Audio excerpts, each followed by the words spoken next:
Bismillahirrahmanirrahim. Welcome to another tutorial, and in this tutorial we are going to discuss an important topic, which is software development life cycle. So let's start. The software development life cycle (SDLC) refers to a methodology with clearly defined processes for creating high quality software.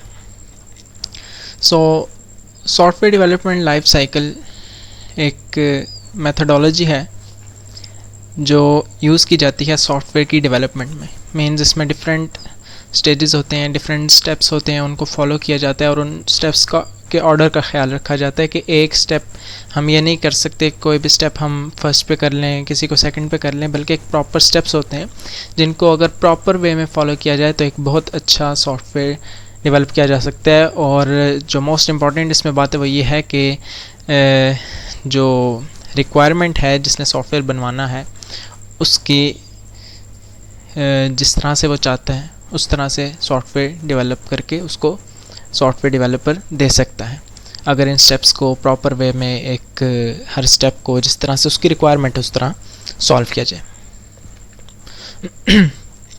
So phases of SDLC में planning and requirement analysis, feasibility study, design, coding, testing, deployment and maintenance. These are the phases of SDLC. ये basic phases हैं. इसमें अगर आगे discuss करें तो हर किसी में बहुत से फेजेस आ जाते हैं, लेकिन हम इसको बेसिक डिस्कस करेंगे. सबसे पहले है planning and requirement analysis. This is the first phase in the systems development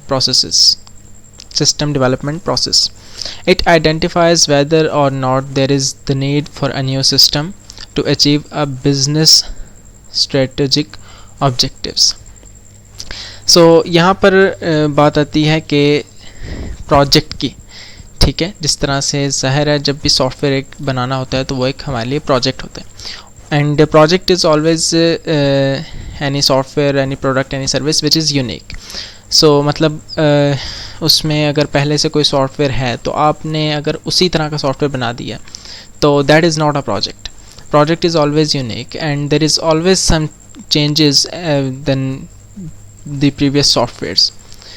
The purpose of this step is to find out the scope of the problem and determine solutions. Resources, costs, time, benefits and other items should be considered at this stage. We also get the requirements in this phase. So इसमें जो main हमारे पास important point है planning and requirement analysis में वो ये है कि resources. हम देखते हैं कि हमारे पास रिसोर्सेज क्या हैं, ठीक है. हमारी कॉस्ट कितनी लगेगी, टाइम कितना लगेगा, और इसमें हम और डिफरेंट एनालिसिस कर लेते हैं. इसमें ट्रिपल कॉन्स्टेंट्स जिस तरह से उनका आगे होता है माइंड में कि जो स्कोप, टाइम एंड कॉस्ट है, सो उसके बारे में देखा जाता है, क्योंकि ये ऐसे ट्रिपल कॉन्स्टेंट्स हैं कि अगर इनमें से किसी कॉस्ट को बढ़ाया जाए तो फिर टाइम भी उसी हिसाब से, ज़ाहिर है कॉस्ट बढ़ेगी तो टाइम भी हमारा ज़्यादा लगेगा, या इस तरीके से हम उसको, या अगर कोई जिसने सॉफ्टवेयर बनवाना है अगर वो ये कहता है कि टाइम ज़्यादा लग जाए फिर उस हिसाब से हम उसको कॉस्ट कम कर सकते हैं उसकी. ज़ाहिर है कि अगर टाइम उसको ज़्यादा में चाहिए है तो फिर हम उसको इजीली बना सकेंगे तो हम उसकी कॉस्ट पर उसको रिलैक्सेशन प्रोवाइड कर सकते हैं. और बाकी इसमें डिफरेंट रिसोर्सेज मेन है कि इसमें हम डिफरेंट आइडियाज़ वगैरह जो गैदर करते हैं, रिक्वायरमेंट्स की गैदरिंग करते हैं. इसमें डिफरेंट रिक्वायरमेंट्स गैदरिंग में आते हैं एलिसिटेशन, इंसेप्शन और डिफरेंट इसमें और भी आगे स्टेप्स आते हैं. So the next one is feasibility. Feasibility study is used to assess the strength and weakness of a proposed software system. It is analysis and evaluation of proposed system.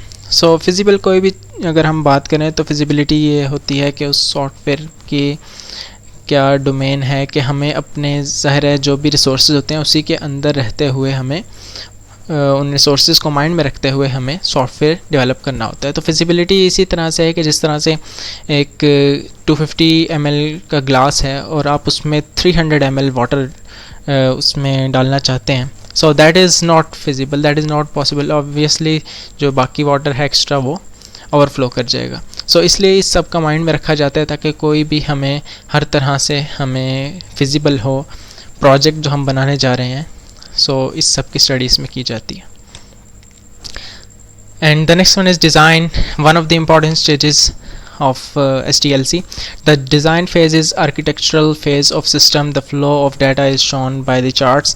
So design phase में हम जो भी पहले requirements वगैरह है जिस तरह से भी गैदर कर जाते हैं, so इसको यूँ समझ लीजिए कि जिस तरह से जो previous step है उससे जो नेक्स्ट स्टेप हम डिस्कस करेंगे उसमें जाने के लिए डिज़ाइन फेज़ एक आता है. और डिज़ाइन फेज़ में हम डिफरेंट डायग्राम्स वगैरह के थ्रू रिप्रेजेंटेशन करते हैं. इसमें डिफरेंट डायग्राम्स होती हैं जिस तरह से यूज़ केसेस हो गए, एक्टिविटी डायग्राम, स्टेट चार्ट्स हो गए, सीक्वेंस डायग्राम्स हो गए, पर्ट चार्ट्स हो गए, गैंट चार्ट्स हो गए. सो इस सब के और one of the main diagrams which is class diagram जो ऑब्जेक्ट ओरिएंटेड प्रोग्रामिंग में होती है. सो डिज़ाइन फेज़ में उस सबको एक वीएल रिप्रेजेंटेशन दी जाती है. तो क्योंकि उससे अगर बहुत इजी होता है किसी भी प्रोजेक्ट के बारे में उसकी एस्टिमेट करना कि उसकी प्रोजेक्ट की क्वालिटी के बारे में हम क्या कहते हैं उसको डिस्क्राइब कर सकते हैं डायग्राम्स के थ्रू. और ये काफ़ी इजी हो जाता है हमारे लिए. इससे नेक्स्ट फेज़ जो है कोडिंग. सो कोडिंग के फेज़ में हम उसको प्रोग्रामिंग लैंग्वेज पर इम्प्लीमेंट करते हैं, प्रोग्रामिंग लैंग्वेजेस पर इम्प्लीमेंट करते हैं, उसको कन्वर्ट करते हैं अपने एल्गोरिदम्स वगैरह को किसी भी प्रोग्रामिंग लैंग्वेज में जिसमें हमें वो फिजिबल है. And the next phase is testing phase. The execution of a programming modules to find errors is called testing. So इसमें टेस्टिंग फेज़ में हम टेस्ट करते हैं और उसमें एरर्स फाइंड करते हैं. सो इस फेज़ में जो भी हमने कोडिंग वगैरह की होती है उसमें जो भी एरर्स वगैरह होते हैं उनको फाइंड आउट किया जाता है, डिबगिंग की जाती है.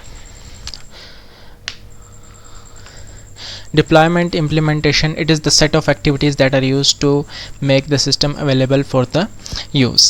So इसमें deployment implementation phase में हम इसको ये set of activities होती हैं ताकि सिस्टम अवेलेबल हो यूज़ करने के लिए. यानी कि हम सिस्टम को सॉफ्टवेयर को इंस्टॉल करते हैं उस हार्डवेयर में ताकि वो यूज़ करने के अवेलेबल हो. सो इसको हार्डवेयर में इंस्टॉल किया जाता है.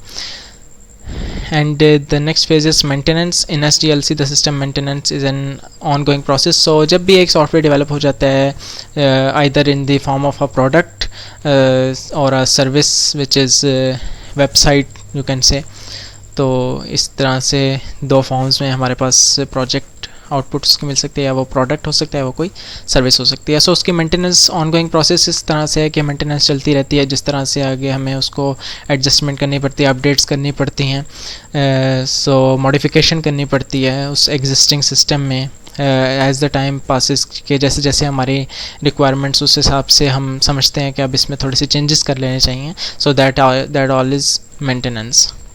So that was all for today about the software development life cycle.